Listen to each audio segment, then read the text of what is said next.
In this lecture, I will be talking about how to solve non-abelian gauge theories. In the last lecture, we considered the action for a non-abelian gauge theory SUN.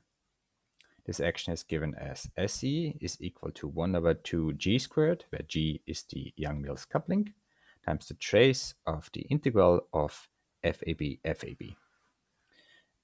We could write this trace of the field strength tensor FAB in the adjoint representation, and that is given by the right-hand side of equation 38.1, where this is equal to 1 over 4 g squared times the integral over space-time x, FABI, where the field strength tensor in the adjoint representation is given as the derivative of the gauge field A minus the antisymmetric part minus Fijk, the structure constant of SUN, times AJAAKB.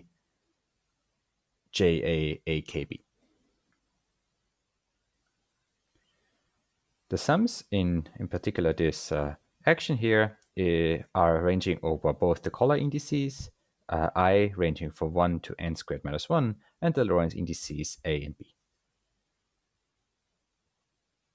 In this lecture, I will be taking this classical action and setting up a quantum field theory for a non-abelian gauge theory. As before, we write down the partition function for an SUN gauge theory as the path integral over the gauge configuration A times e to the minus the Euclidean action. The partition function is a function of the gauge coupling G, and we can always rescale the fields A goes to G times A such that the action or that the partition function becomes integral over dA e to the minus 1/4 integral x FIAB, where notice that the g squared in front here has been cancelled out, so the g squared that comes from the two A fields that are part of the F squared term here.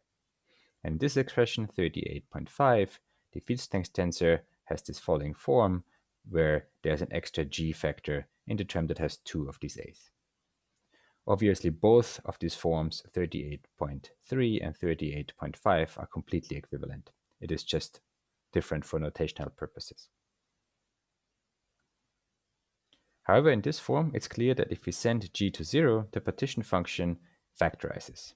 You can see this from looking at the expression for the field strength tensor. If we set g to 0, the non-linear term in the field strength tensor just vanishes, and we just get FABs that are summed over all i's. So essentially the partition function for g0 is nothing else but the product I from 1 to n squared minus 1 of the path integral for a U1 gauge theory. So we get that the partition function for an SUN gauge theory is the partition function of a U1 gauge theory to the power n squared minus 1.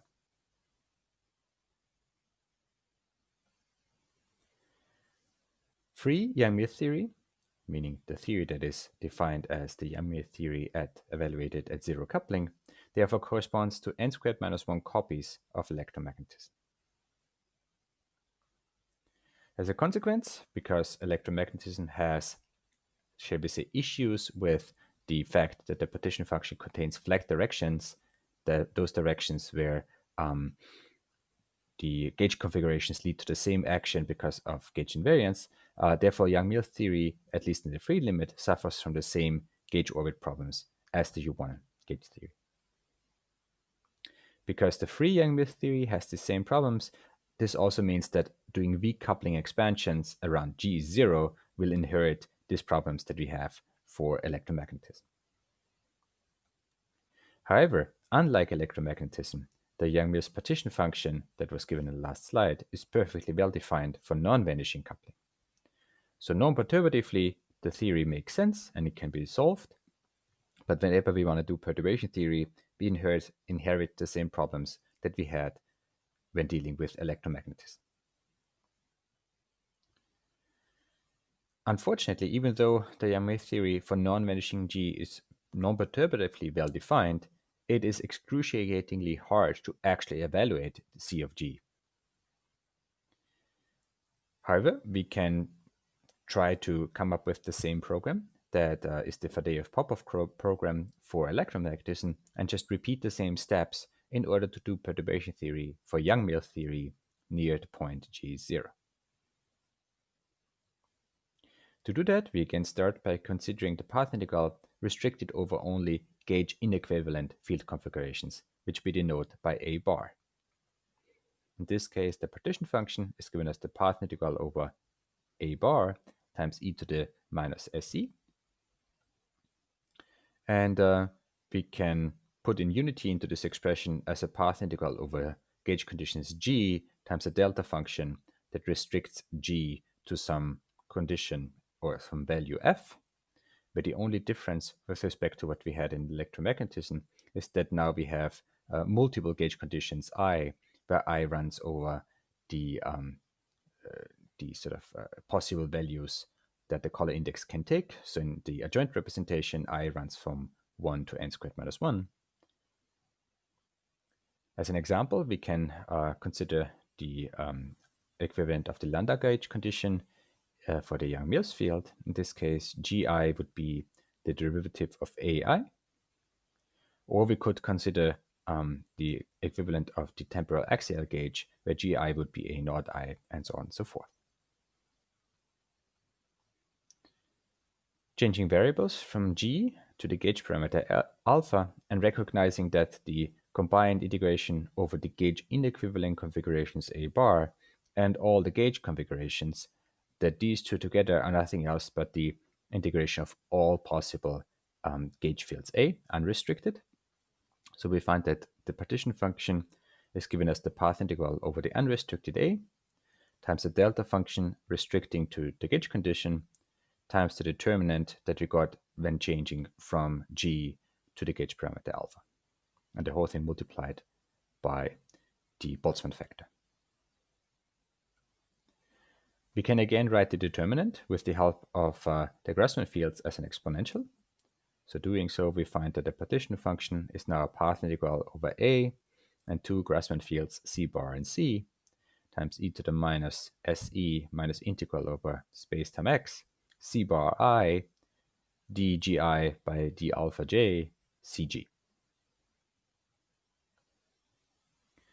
Integrating the delta function by integrating over arbitrary configurations fi with Gaussian weight then leads to a partition function that's gauge fixed in the following form. So it's a path integral over A and the ghost fields, and there are three terms in the exponential. One of them is the Young-Mills term, 1 over 4g squared integral fi ab. Then we have the ghost term, which is coming from exponentiating the determinant with the help of the ghost fields C bar and C. And finally, we have the gauge fixing term, which is just gi squared. Note again that the gauge fixing term comes in with this arbitrary parameter xi that no observable can depend on because it is an arbitrary parameter. So we can keep xi in the calculation, and as a check for the correctness of any calculation of an observable, we require that that observable has the property that xi explicitly drops out from the calculation. As an example, consider the Landau gauge. Gi is dA ai. In the fundamental transformation, the gauge field transforms by this identity that we had in the previous lectures, where U here is a gauge transformation which is represented as e to the I alpha I ti, where ti are the generators of the algebra of SUN.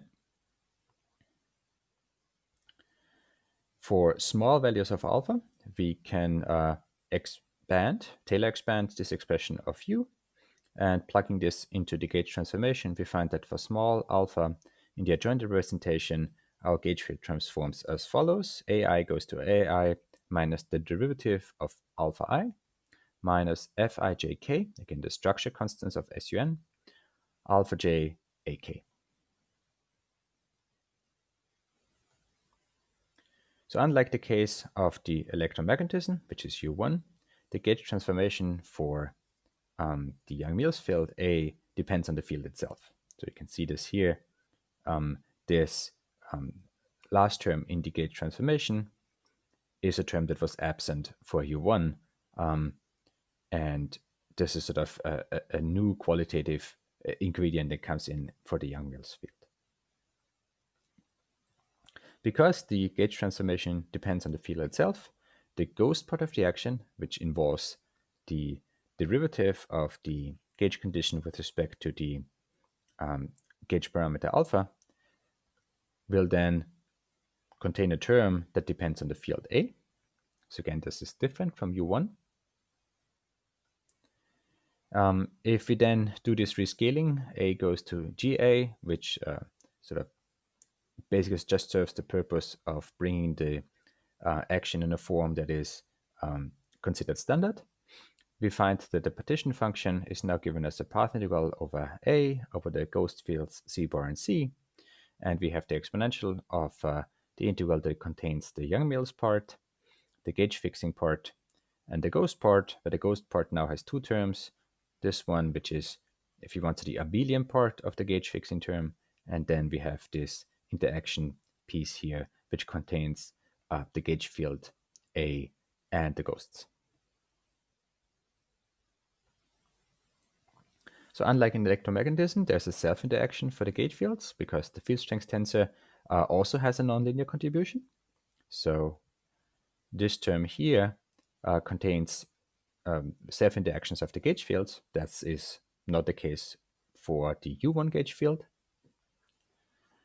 And also there's now a term coupling the ghosts and the gauge field whenever the coupling is non-zero. So these ghosts no longer decouple, which was the case for electromagnetism. So we have an interaction term between the ghosts and the gauge field. What that means is that whenever we are calculating observables in Young-Mills theory, we generically have to deal with gauge field vertices, as well as vertices that couple the ghosts and the gauge fields. Needless to say, this makes the calculations somewhat more complicated than in electromagnetism, and it turns out that even doing calculations that are correct to one loop order are certainly in some sense non-trivial in Young-Mills theory. And this concludes the present lecture.